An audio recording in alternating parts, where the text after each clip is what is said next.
So, what do you know about Freemasonry?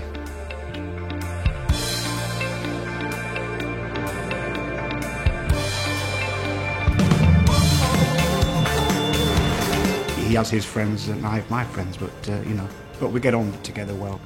Yeah, I think I'm a bit of an adrenaline junkie, really. Yeah, to say the least. Occasionally we take a Subaru Impreza on the track.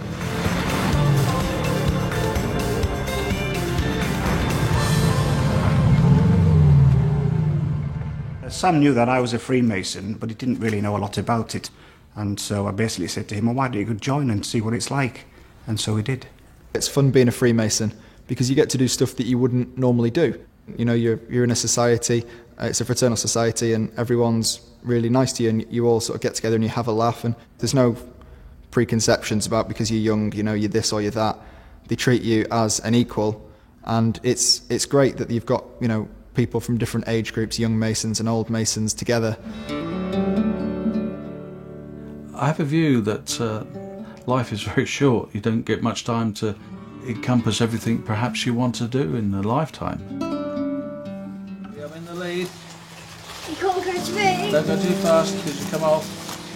Oh, he's stuck. Oh, and here he comes. He's coming back at him. I've been a Freemason for 31 years. I make sure I commit a lot of time to my family.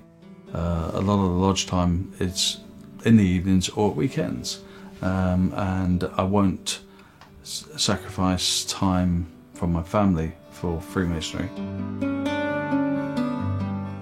We have a saying, it's family first, then work, and then Freemasonry. It shouldn't be detrimental to our family life or our working life. And I make sure I balance it very well. I was born and raised in Gloucester. It's a small city in the southwest of the UK. My mum's Spanish, my father's English. I'm going to try and get a really good tackle in.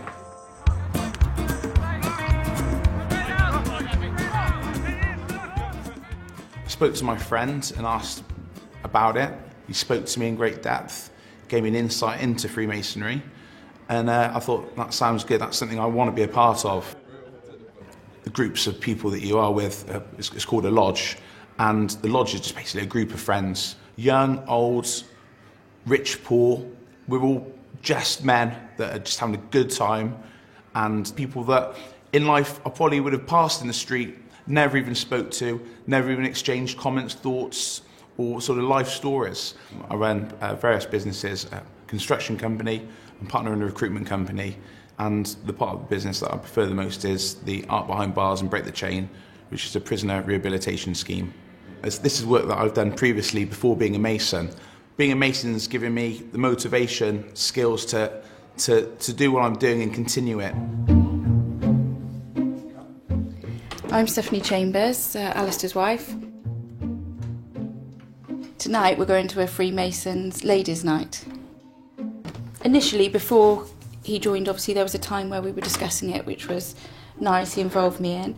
And we discussed it, we looked at things. I was concerned it might take up a lot of his time, because we're short of time, 5 children, the business it's quite a busy household.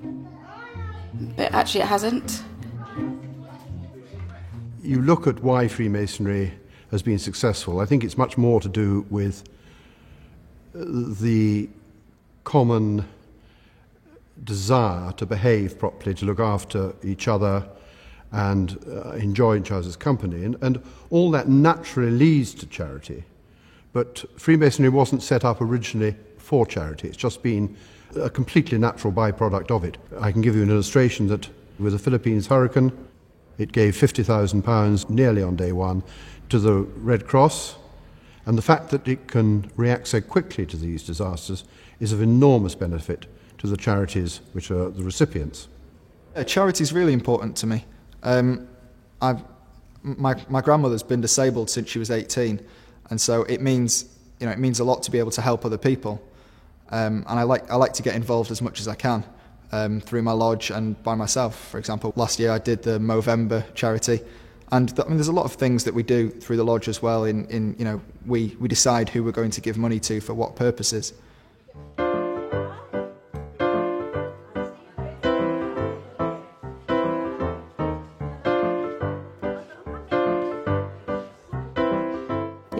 I was set up in 1842. We cater for dementia care, residential care and nursing care. Today we are making fairy cakes. Sugar in with your margarine. We have quite a bit of fun here one way and another. They're all very different, the people living here, and they all come from different backgrounds. Freemasonry is very much an extended family. When I had to finally give up my flat, that was the worrying part. Where am I going to end? When I saw this room, I thought, oh, it's big.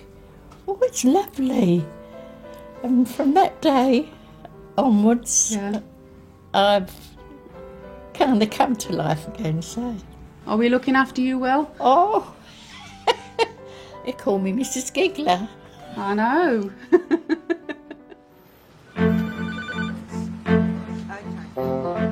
My wife had a serious allergic reaction.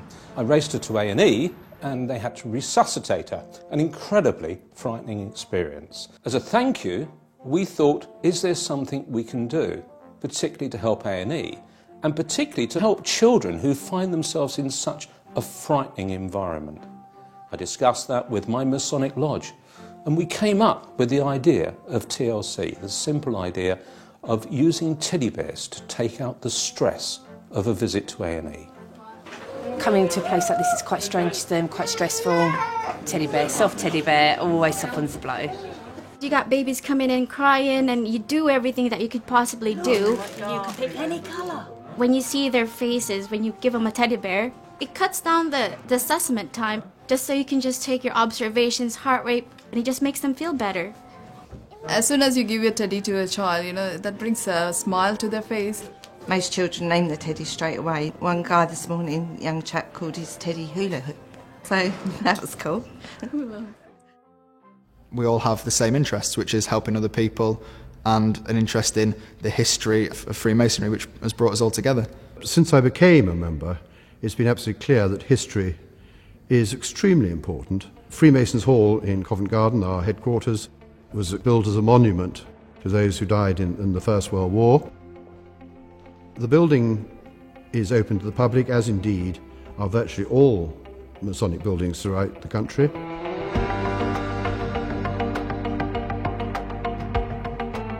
We use the building at Covent Garden, our headquarters, for multiple purposes.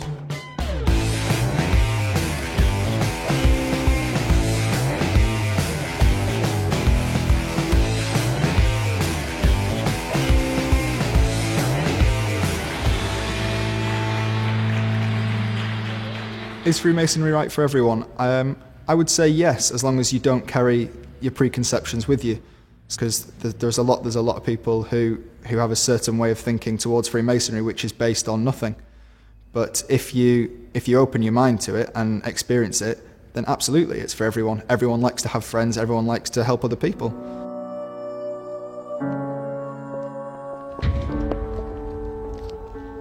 It's not about what all the people have done in the past, what you're doing now. It's about what people are going to be doing in the future.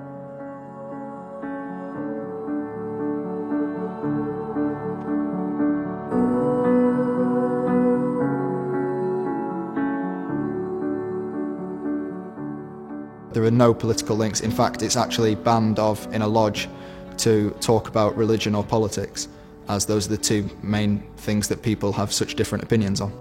Regardless of how hectic your life is, you can put in and take out what you want to, and that's what I really enjoy. That's what I like about Freemasonry. It's given me more confidence, confidence in my work and in other aspects of my life. You listen to people more, you're more open-minded, you do really become a better person. For me, the value and teachings of Freemasonry have made me the man I am today. I think the one thing that a new person coming into Freemasonry can gain is a perception as to how they should behave towards this world in general. So, what do you know about Freemasonry?